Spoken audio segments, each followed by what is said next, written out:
গতকালকে এই পাশ দিয়ে সব বেড বানানো শেষ হয়ে গেছে, ঠিক আছে। আজকে শশার বীজ লাগাইতেছি।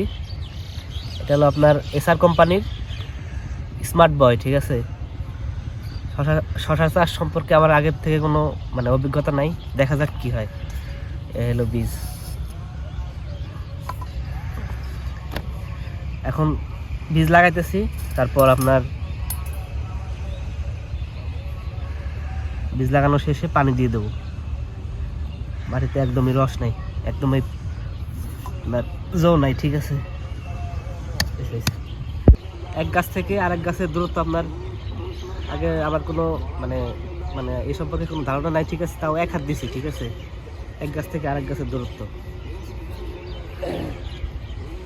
শশার বীজ লাগানো শেষ। এখন তার ভিতর শশার ভিতর দিয়ে কয়েকটা লাল শাক দিয়ে দিই অল্প করে।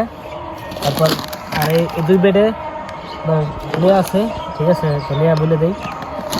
আর এখানে আছে কয়েকটা পেঁপের চারা, শাহী পেঁপে দেশি।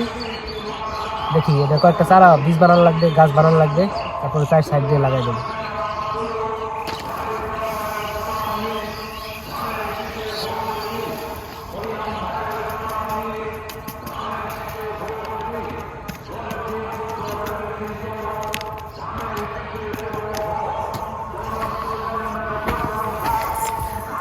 পরিমাণে অল্প, তাই একটু মাটি দিছি।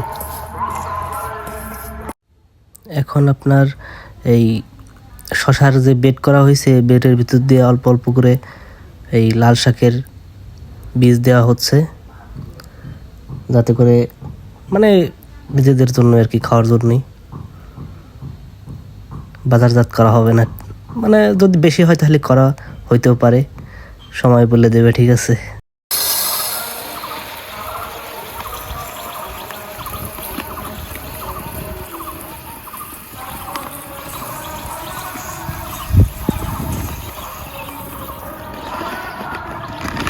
লাল শাক বোনা শেষ, এখন ধনিয়া বোনা লাগবে।